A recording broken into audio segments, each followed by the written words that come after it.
Bienvenue dans Prière Inspirée. La parole de Dieu nous parle des finances et pendant cette semaine, on prie par rapport à vos finances personnelles et on prend des décisions aussi par rapport à nos finances personnelles. L'argent n'est pas un problème, c'est toujours le cœur qui est derrière l'argent et celui qui gère l'argent, qui dépense l'argent. Et notre vie sur la terre, ce n'est pas une histoire d'argent. Notre vie sur la terre, c'est une histoire d'accomplir la volonté de Dieu pour notre vie. Ça, c'est une fondation dans notre vie. On veut plaire à Dieu et on craint Dieu.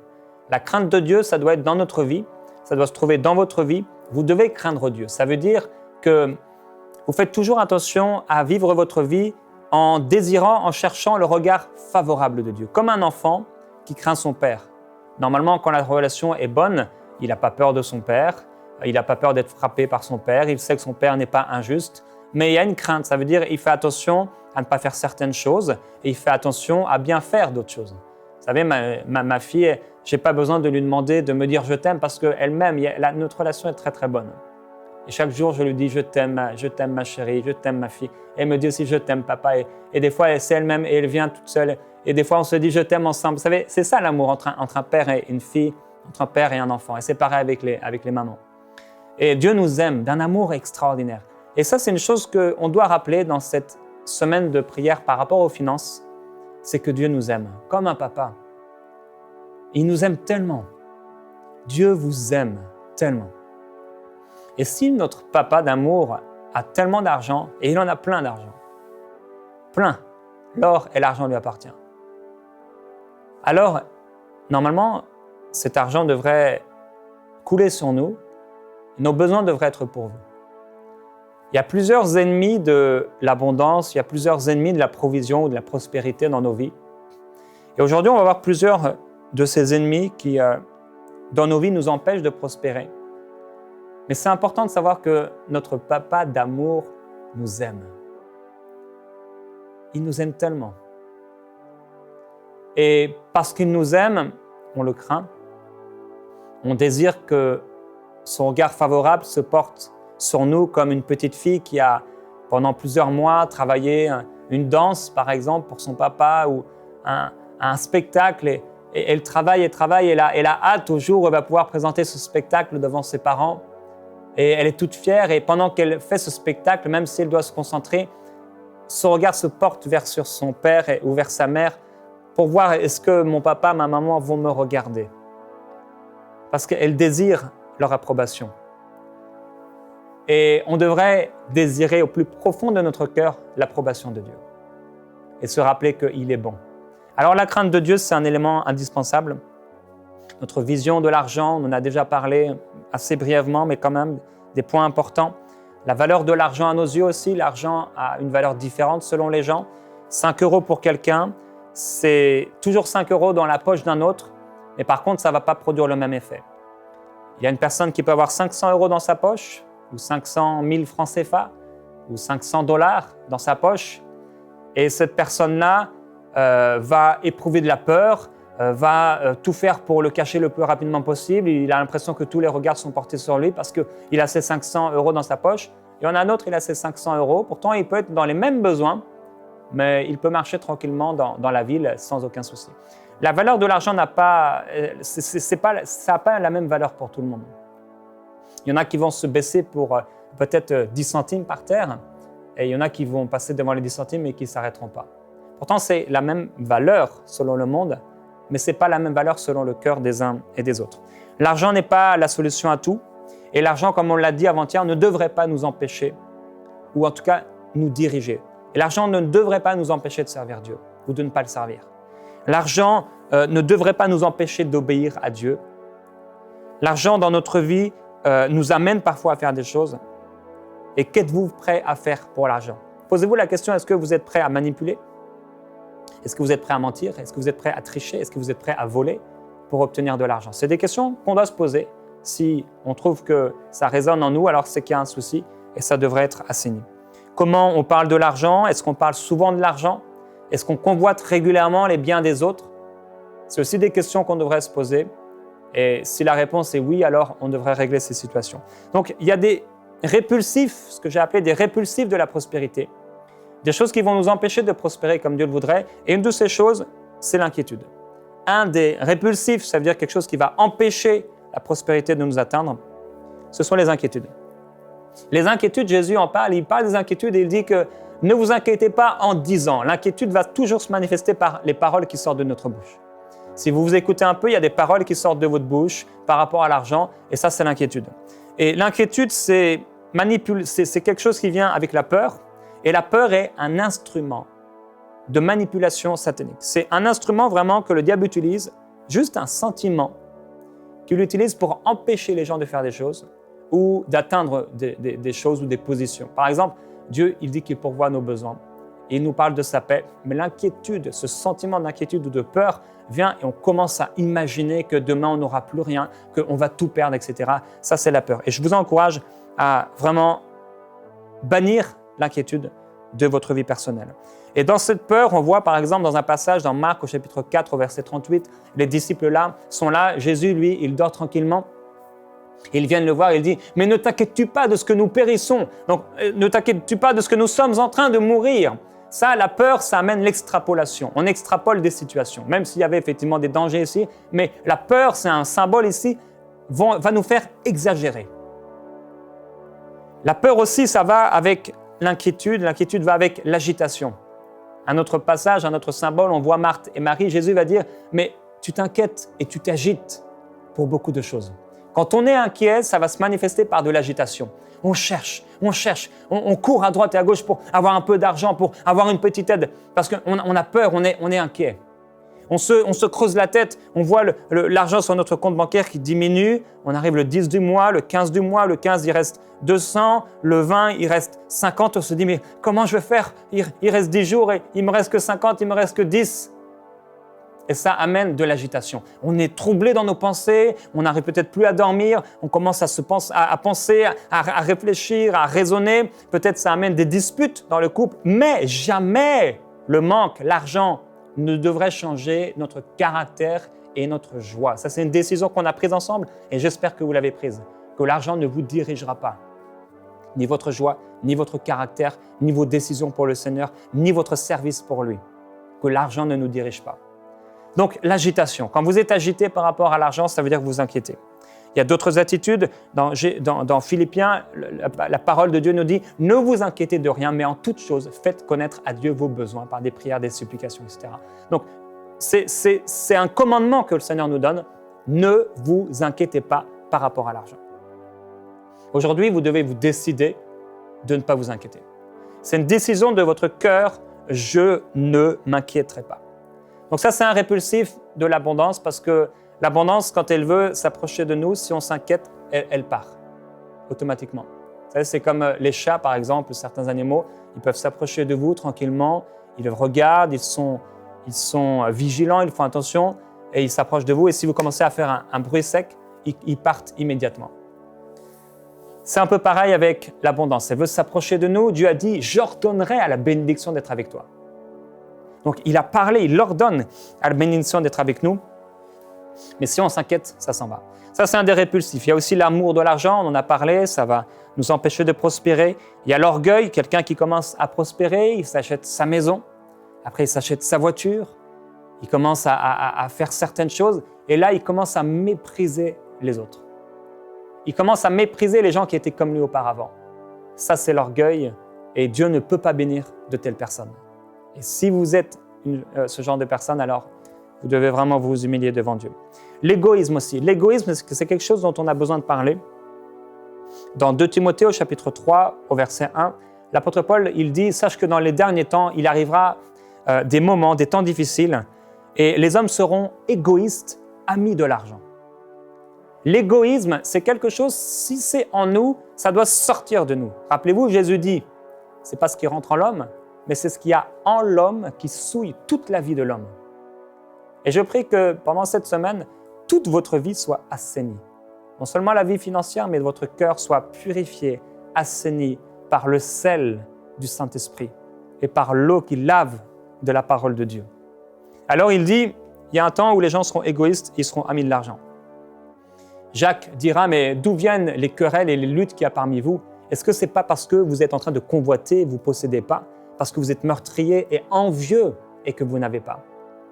Il y a des choses qui se manifestent à l'extérieur parce qu'à l'intérieur, on est envieux, à l'intérieur de nous, il se passe tout un tas de choses et ça nous amène à des conflits, à des querelles. Je vous en prie, n'ayez pas des conflits et des querelles à cause de l'argent. Allez plutôt vous humilier devant Dieu et s'il le faut, crier à Dieu et lui demander de vous aider dans cette situation plutôt que de faire agir le bras de la chair. L'égoïsme donc. L'égoïsme, je veux vous encourager dans votre vie personnelle à ne pas être égoïste. Et hier, on a pris la décision de semer, faire une offrande spéciale pour mettre en action notre foi, mettre en action simplement notre obéissance à la parole de Dieu. On veut, parce que Dieu donne aux semeurs de quoi semer, on veut être des semeurs. La Bible dit dans 1 Corinthiens chapitre 10 au verset 24 que chacun de vous, au lieu de songer à ses propres intérêts, songe ou recherche aussi les intérêts des autres. On a dit, on va être des semeurs. Maintenant, c'est une mentalité qu'on doit développer, ou continuer à développer. Je veux penser aux autres. Il y a des gens qui ont des besoins autour de moi. Seigneur, donne-moi de l'argent pour les bénir. Et on a toujours quelque chose, un peu, à leur donner. Vous savez, des fois, on n'a peut-être que 5 euros, on n'a peut-être que 5 dollars. Mais s'il y avait 100 personnes qui donnaient 5 euros et ces 5 dollars, ça ferait du bien. Et des fois, on se dit, non, Seigneur, j'ai rien. Et on méprise la petite semence. Et pourtant, tout a commencé avec une petite semence, une parole que Dieu a prononcée. Une maison a toujours commencé par une brique ou par un petit morceau, un matériau. Et il ne faut jamais mépriser la brique, celle de l'angle, qui a été méprisée par les pharisiens. Elle est devenue la principale, celle de l'angle, Christ. Il y a des choses qu'on méprise parfois alors qu'on ne devrait pas mépriser. Un autre répulsif, c'est les convoitises, on en a aussi parlé. Et les gens, par exemple, ont des convoitises, ils s'achètent des voitures de luxe, ils vont jouer au jeu d'argent, ils vont vivre au-delà de leurs moyens, ils vont contracter des crédits et ça va avoir des conséquences sur les enfants, sur la famille. Et je vous en prie, si vous avez acheté une voiture, par exemple, si vous avez de l'argent pour acheter une voiture à 5 000 $, mais que vous avez acheté une voiture à 30 000 $ ou à 20 000 $ et que cela vous met dans des dettes et des problèmes, vendez cette voiture parce que vous êtes en train de faire du mal à vos enfants, peut-être à votre épouse, à votre époux. Faites attention à ce que vous faites avec l'argent. Et je veux parler aux maris, aux gens qui dépensent de l'argent n'importe comment, sans penser aux autres. Ça, c'est pas biblique, c'est pas divin et c'est pas du tout sain. C'est pas du tout bon. Une autre chose, un autre répulsif de l'abondance ou de la prospérité, ce sont les dettes, les intérêts. Dans l'Ancien Testament, le mot « intérêt », donc les intérêts qu'on doit payer à cause des dettes, ça veut dire se faire mordre. Ça, c'est les intérêts. C'est toujours à double tranchant.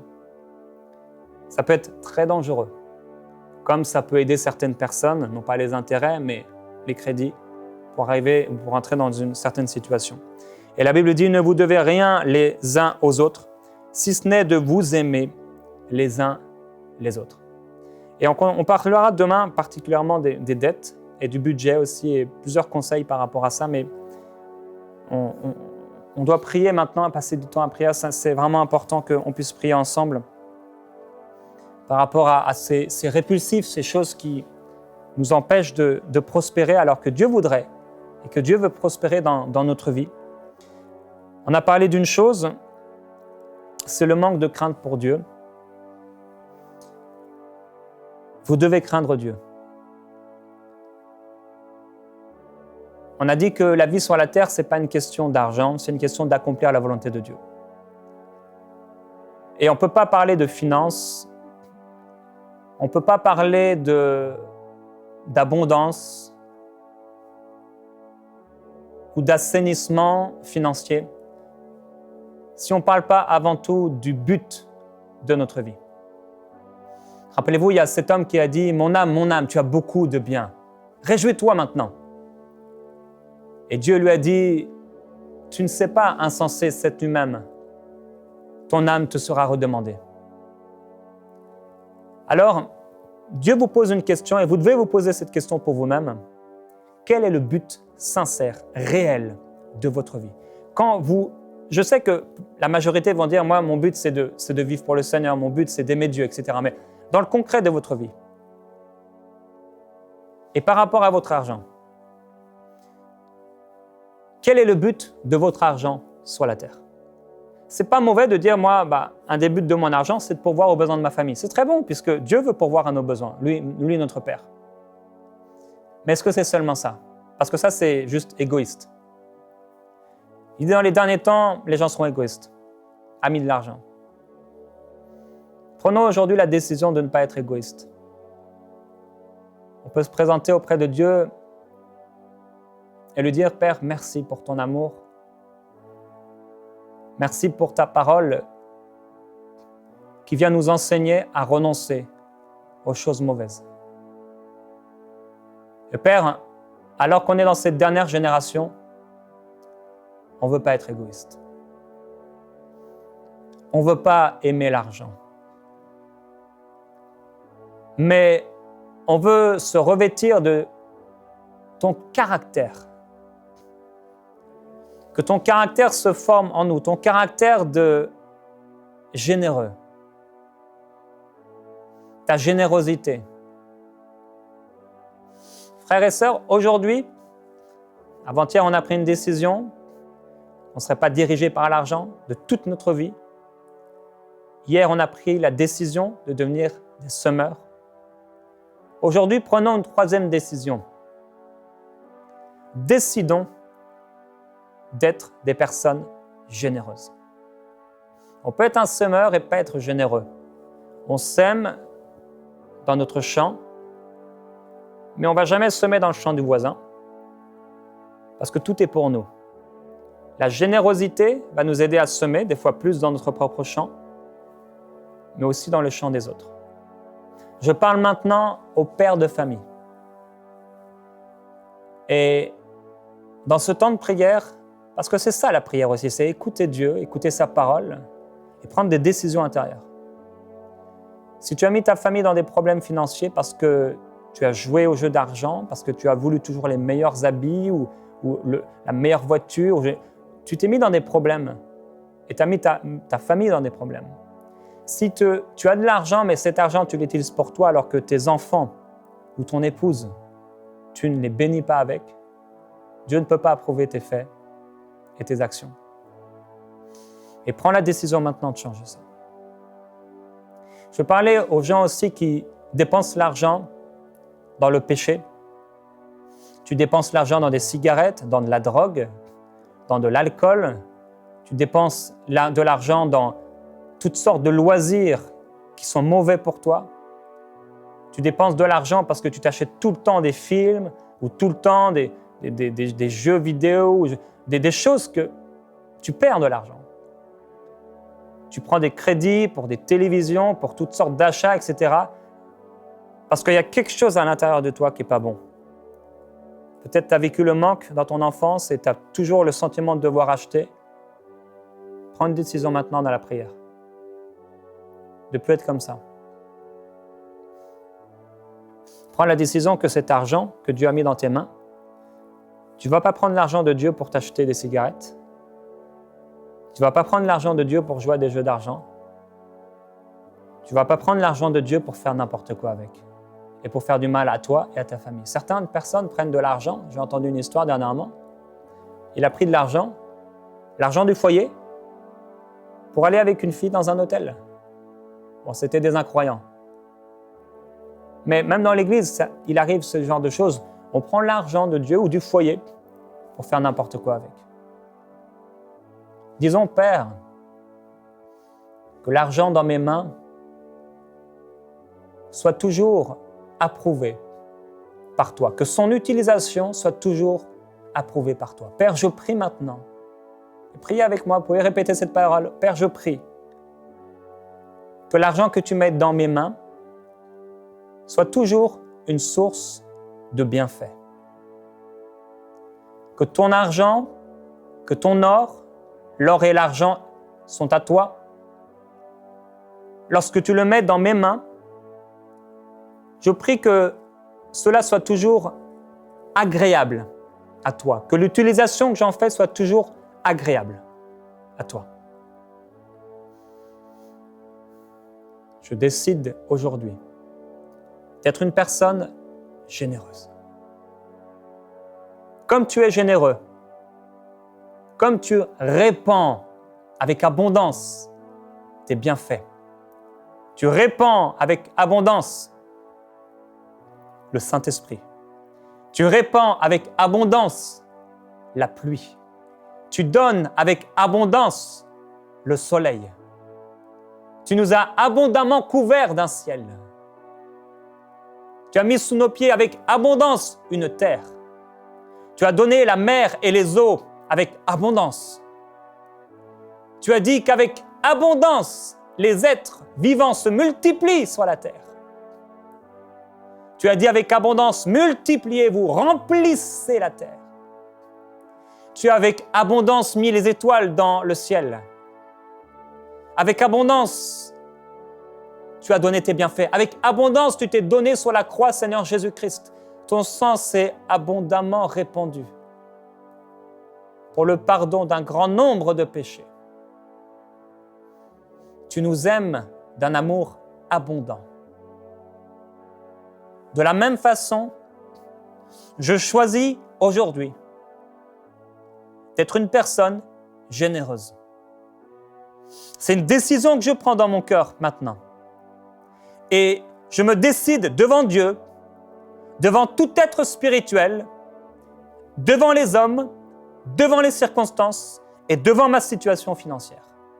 Je me décide devant ma famille, devant mes amis, devant l'Église qui est le corps de Christ, devant l'assemblée des saints et devant tout un croyant à être une personne généreuse. Je me revêt de ce caractère de Christ. Père, forme-moi.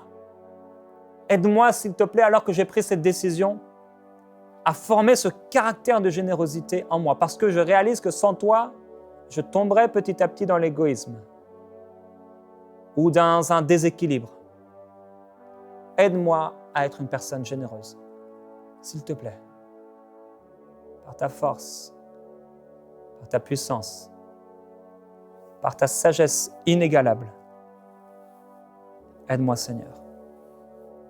Alléluia. Je glorifie le Seigneur Jésus-Christ pour cette décision que vous avez prise d'être une personne généreuse.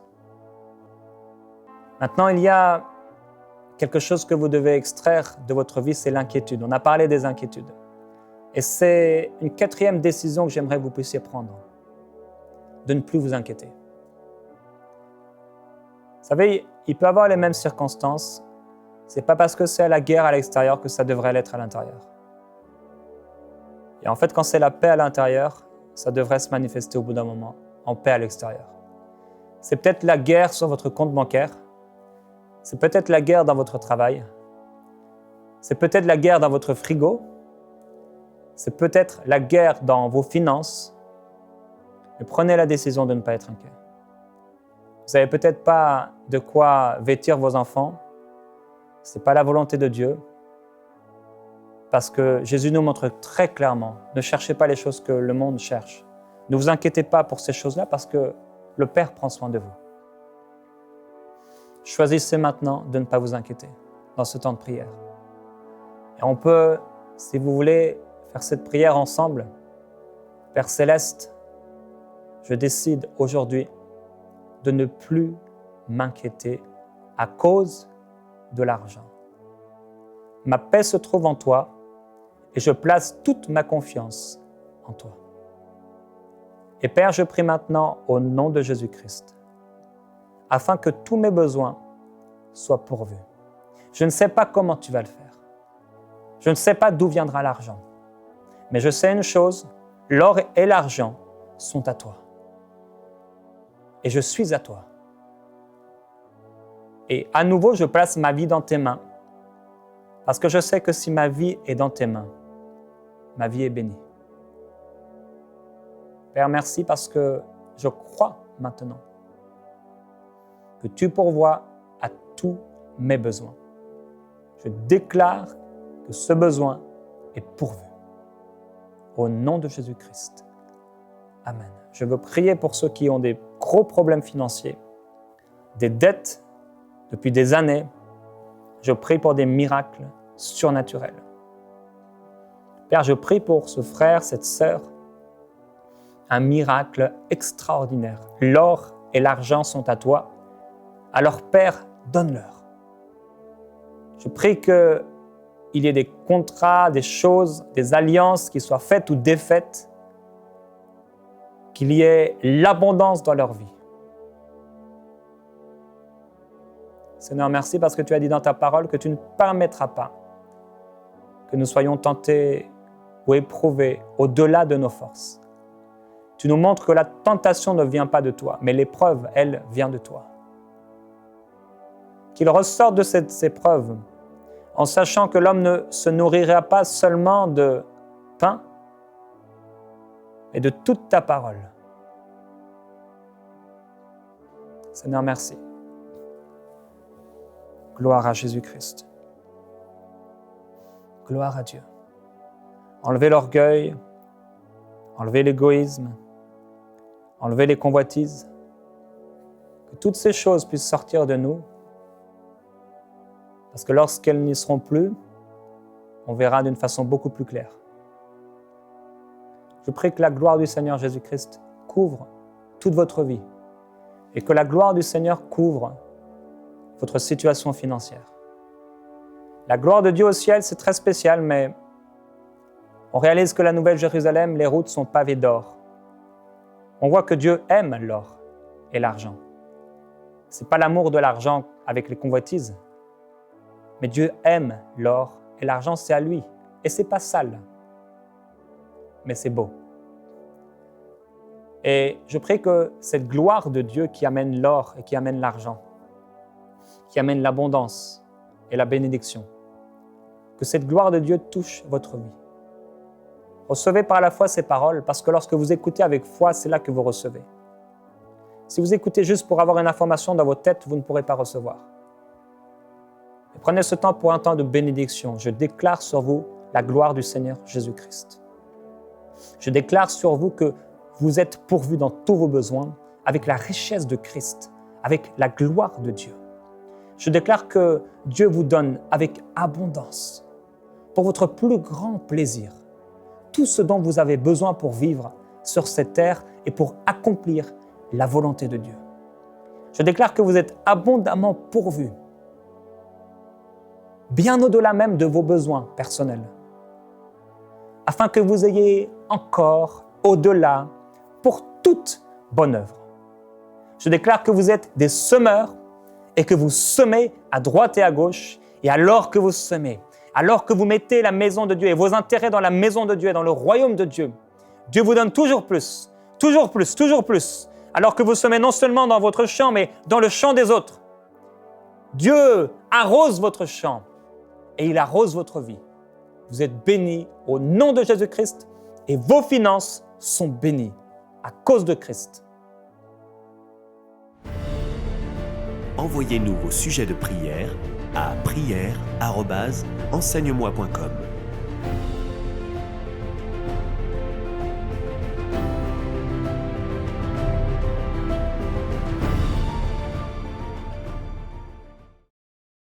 Cette émission est rendue possible grâce au précieux soutien des partenaires d'Enseigne-moi Canal International. Retrouvez tous nos programmes sur emcitv.com.